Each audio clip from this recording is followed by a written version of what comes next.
Yeah, this is the teams that are going to be battling in these group stages, and we have a couple of them also who are going to be in this group. But let us now talk specific again. Is Jammus SC who have been grouped in this group B. So, what is your take about this maybe draw, and how do you maybe look at this group stage? Are you saying it's going to be tough for Jammus SC, or you're going to see it's going to be maybe an advantage for Jammus SC?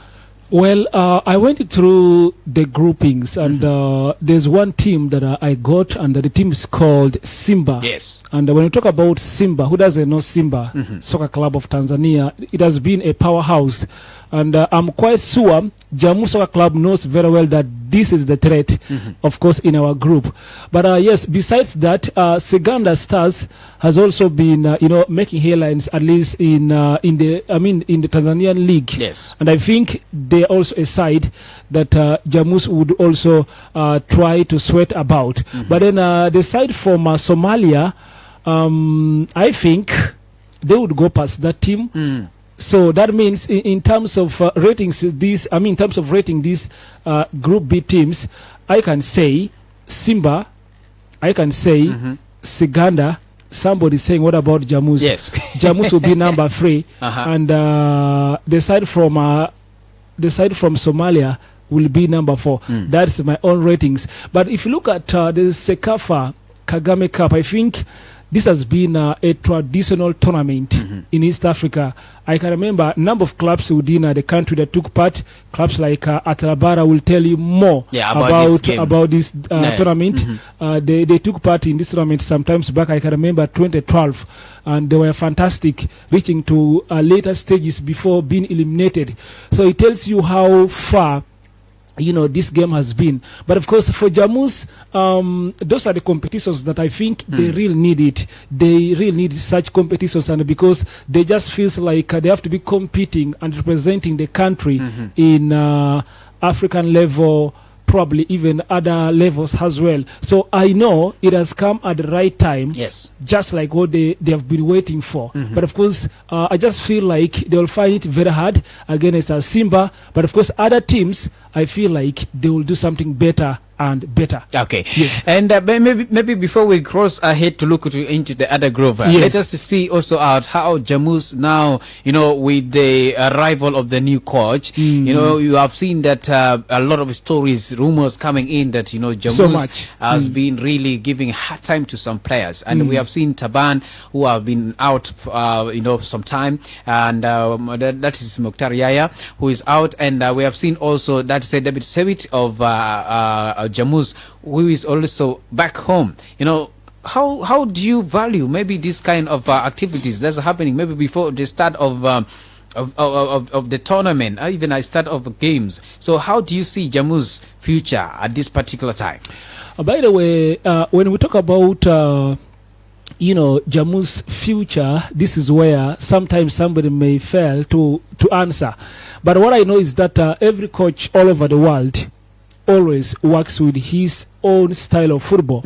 And what actually I came across the whole week has been the training story of David Sebit probably leaving the camp, and not only leaving, actually his contract being terminated. Yes. And Yaya followed him. But of course, it comes down to you as a player.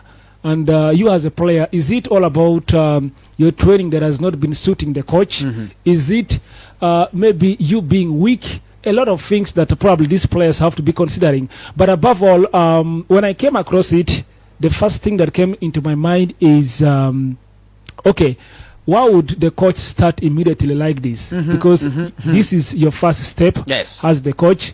And I believe even some of those players like David Sebit and Yaya, they knows Jammus very well. Yeah. They knows South Sudan football very well than even the coach.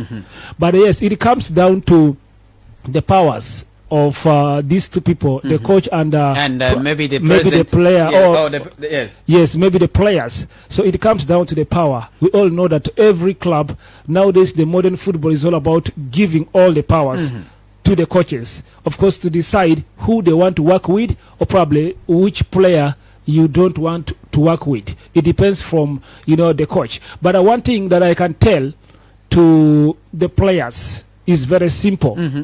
The coach feels like you're not into what you wanted. Yes. It's very simple. Come back to the country, get a team, 10 goals. It is actually a transfer window. Yeah. Yeah, get a club, score 20 plus goals. And the court will see you how yes. you perform. Score 20 plus goals. Because to me, Mr. Akot, it is not the first time in football that we saw that. I can remember, if I can relate it to European football, at some point, there was a misunderstanding between Mesut Ozil and Mikel Arteta. And of course, you know, there were actually words from Arteta like Mesut Ozil being a lazy player, you know, in training. Yes. Okay. And besides that, there are a number of actually them, even Jose Mourinho having issues with Alex San Maximin. Of course, telling him probably he was overweight. You know, like your coach telling you are overweight, and probably it is very difficult for you to penetrate. You see that? So those are normal things in the game of football. But what matters is you as the player. Can you, okay, would you take those words to discourage you? I think no. It's very simple. Okay, he feels like you're not what you want. It is fine. Come back home, get a club that can suit you, score 20 plus goals. Yes. That's all about, you know, showing him that I can be a better one without your